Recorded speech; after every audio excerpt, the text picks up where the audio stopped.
दोस्तों मैं शिवम श्रीवास्तव पर फिर से आप लोगों का स्वागत करता हूं। आशा करता हूं आप लोग एकदम अच्छे होंगे और बहुत बेहतरीन तरीके से आगामी परीक्षाओं की तैयारी कर रहे होंगे। बहुत दिनों से आप लोगों का कमेंट आ रहा था कि बिहार बिजली विभाग भर्ती पर कोई अपडेट दो।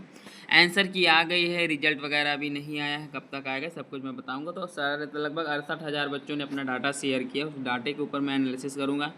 अब बहुत से क्वेश्चंस आप लोगों के मन में चल रहे हैं, नॉर्मलाइजेशन में कितने नंबर बढ़ेंगे, कट ऑफ क्या है, JAC JET GTO store assistant की कट ऑफ क्या जाएगी, वो सारी चीज़ें मैं आपके साथ साझा करूँगा। वीडियो में लास्ट तक बने रहना, ठीक है। और हाँ, अगर अभी तक आप लोगों ने चैनल को सब्सक्राइब नहीं किया है तो कर लीजिए। वीडियो अच्छी लगे तो लाइक करिएगा और कमेंट बॉक्स में अपना स्कोर ज़रूर बताइएगा। अगर मैं यहाँ पे बात करूँ, मैं किस चीज़ के ऊपर बात करने वाला हूँ, तो सीसी और ऐसे एक्सपेक्टेड कट ऑफ बताऊँगा। सीसी क्या है आपको पता है, कॉर्पोरेंस क्लर्क है, और ऐसे मतलब स्टोर असिस्टेंट, ठीक है। आफ्टर आंसर की मतलब कि आंसर की तो आपकी आ गई है, उसके बाद क्या होगा आप देखो। अगर मैं सिंपली यहाँ पर कहूँ कि फॉर्म लगभग 2 लाख के आसपास फॉर्म अप्लाई किए गए थे और प्रेजेंट कैंडिडेट्स जो हुए थे वो मात्र 70% हुए थे। 1,44,000 के आसपास स्टूडेंट्स ने एग्ज़ाम दिया था। अगर यहाँ पर मैं पोस्टों के बारे में बात करूँ तो 1,000 पोस्टें भी नहीं हैं, 921 पोस्टें हैं। और 921 में सीसी यानी कॉर्पोरेट क्लर्क की 806 पोस्टें हैं और ऐसे की स्टोर असिस्टेंट की 1115 पोस्टें हैं। आंसर की आपकी 31 जुलाई 2025 को जारी कर दी गई थी। रैंक मित्रा के हिसाब से 100% डाटा है, मैं उस डाटा के साथ आपके साथ आया हूँ, तो उसको सीधे सीधे देखते चलना। आंसर की जारी के बाद आपके जो मार्क्स में घटाव हैं वो क्यों हैं, नॉर्मलाइजेशन का ऑफिशियल डाटा क्या है, हार्ड शिफ्ट जारी हो गई है, लिस्ट अभी मैं आपको दिखाऊंगा। इजी शिफ्ट के साथ साथ ऐड कर दिया हूँ उसमें, तो आप लोगों को उसको समझ में आएगा। अगर मैं यहाँ पर सिंपली आप लोगों से बात करूँ कि प्रश्नों पर आपत्ति कितने क्वेश्चंस पर, तो क्या बोनस अंक सबको मिलेगा। देखो, जिन प्रश्नों पर आपत्ति हुई है क्या उनको जीरो करके सभी को बराबर नंबर दिया जाएगा या उनको जीरो कर दिया जाएगा। देखो, मैं सिंपली यहाँ पर बताने वाला हूँ कि अगर उनको जीरो भी करते हैं तब भी आपको कोई इफेक्ट नहीं पड़ेगा। अगर उन पर नंबर देते हैं तब आपका फ़ायदा हो सकता है, ठीक है। तो इस चीज़ का अच्छा रखना, नंबर मिलेंगे। अपना स्कोर कमेंट करना ना भूलना, मैं हर बार कहता हूँ, हर पेज पे ये चीज़ें लिख दिया हूँ। कमेंट में अगर आप करेंगे तो अच्छी सी जानकारी आपको और अच्छे नेक्स्ट वीडियो में मिलेगी। अब यहाँ पर जो कट ऑफ और कंपटीशन रहने वाला है, आपने कहा था कि पर स्टूडेंट पर सीट कंपटीशन ज़रूर बताना, तो उसके लिए मैं 152 पर सीट कंपटीशन लेकर आया हूँ। 152 पर सीट कंपटीशन रहने वाला एज एग्ज़ाम होल्डर, जितने बच्चों ने एग्ज़ाम दिया उसके हिसाब से 152 कैंडिडेट्स एक सीट पर लड़ेंगे, ठीक है। अब बात आती है कि नॉर्मलाइजेशन के बारे में। नॉर्मलाइजेशन के बारे में ज़्यादा क्वेश्चन आ रहे थे, तो इसलिए नॉर्मलाइजेशन पर विशेष ध्यान दिया हूँ, नॉर्मलाइजेशन को अच्छे से समझाने का प्रयास भी किया हूँ। हार्ड शिफ्ट में 15 से 12 नंबर तक नॉर्मलाइजेशन, मॉडरेट शिफ्ट में 7 से 10 नंबर तक, ईजी में 2 से 4 नंबर तक आपको नॉर्मलाइजेशन देखने को मिलेगा, ठीक है। अब इसके आगे बात आती है कि क्या सभी शिफ्टों में, तो देखो शिफ्टों के अनुसार मैं बता देता हूँ। हार्ड शिफ्ट 26 जून की थर्ड, 24 जून की सेकंड, 20 जून की सेकंड, 28 जून की थर्ड, 25 जून की सेकंड, 30 जून की फर्स्ट, 27 जून की फर्स्ट, 30 जून की थर्ड, 22 जून की सेकंड और 29 जून की सेकंड। ये सारी शिफ्टें आपकी हार्ड थी।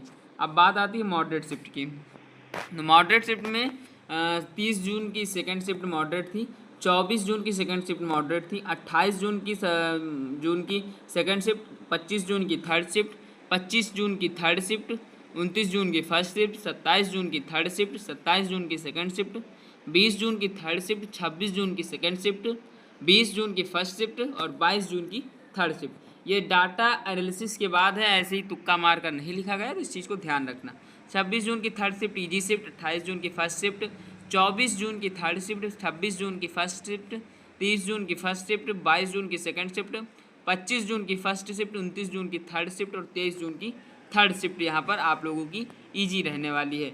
हार्ड शिफ्ट में 15 से 12 नंबर तक नॉर्मलाइजेशन, मॉडरेट शिफ्ट में 7 से 10 नंबर तक और ईजी शिफ्ट में 2 से 4 नंबर तक नॉर्मलाइजेशन देखने को मिलेगा। सिंपली अब यहाँ पर आगे मैं बात करता हूँ सिलेक्शन प्रोसेस का। तो रिटन एग्ज़ाम जो कि आप लोगों का हो चुका है, अब उसका मेरिट तैयार होगा। उसके बाद आपको, अगर आप उस मेरिट के अंदर हैं तो डॉक्यूमेंट कॉल आएगी, फिर मेडिकल एग्जामिनेशन होगा और सिलेक्शन कन्फर्म, ठीक है। एग्ज़ाम लेवल क्या है, मिनिमम और क्वालिफाइंग मार्क क्या है। जो मिनिमम क्वालिफाइंग मार्क होता है, इससे आप लोगों का सिलेक्शन से कोई मतलब नहीं होता। ये सिर्फ इसलिए होता है कि आप एग्ज़ाम पास हो गए हैं और आप मेरिट से बाहर हैं। इससे कम आएंगे तो एग्ज़ाम में फेल हो जाएंगे। ठीक है। जीके में 20 नंबर, 12 से 15 नंबर आपके सही होने चाहिए। हिंदी में 10 क्वेश्चन आते हैं, 8 से 6 क्वेश्चन उसमें भी आपके सही रहने चाहिए। इंग्लिश में 7-10 क्वेश्चन आते हैं, 7 से 8 क्वेश्चन उसमें भी सही होने चाहिए। रीजनिंग में 20 क्वेश्चन आते हैं, 18-19 क्वेश्चन उसमें सही होने चाहिए। मैथ्स में 20 क्वेश्चन आते हैं और 15 क्वेश्चन सही होने चाहिए। कंप्यूटर में 20 क्वेश्चन आते हैं, 12 से 14 क्वेश्चन सही होने चाहिए। ठीक है, अगर इतना सही है तो आप सेफ हो सकते हैं। जनरल में 40% मार्क क्वालिफाइंग है, बीसी में 36.5, ईबीसी में 34.1, SC ST में 33% और फीमेल में 32% नंबर आपके क्वालिफाइंग होंगे। अगर 100 नंबर का पेपर है तो 32 नंबर। ठीक है।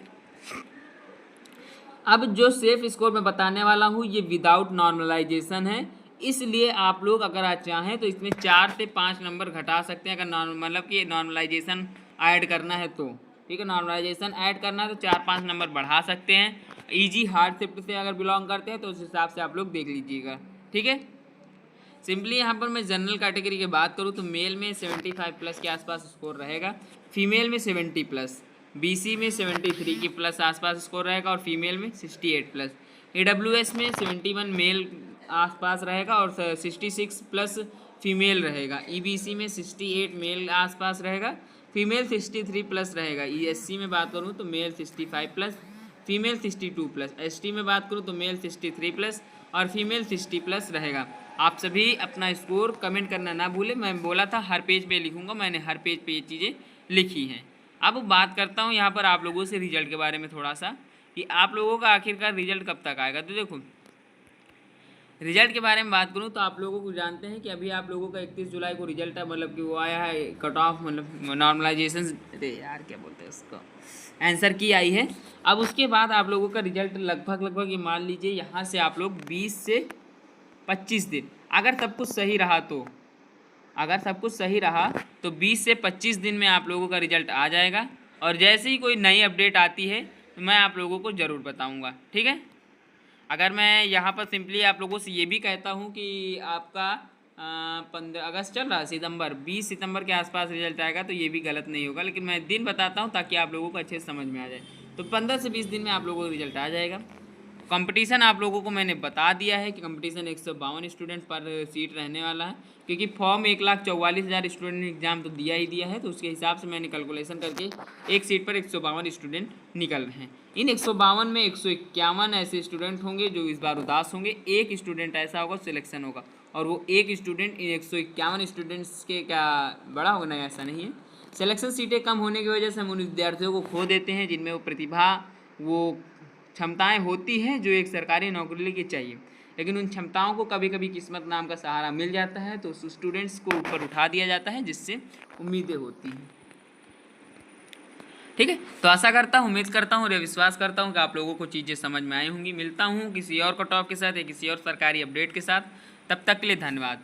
कमेंट बॉक्स में अपना स्कोर मैं लास्ट बार कह रहा हूँ ज़रूर कमेंट करना, ताकि मैं जब नेक्स्ट वीडियो बनाऊँ तो एनालिसिस में उन स्कोर को भी ऐड कर सकूँ।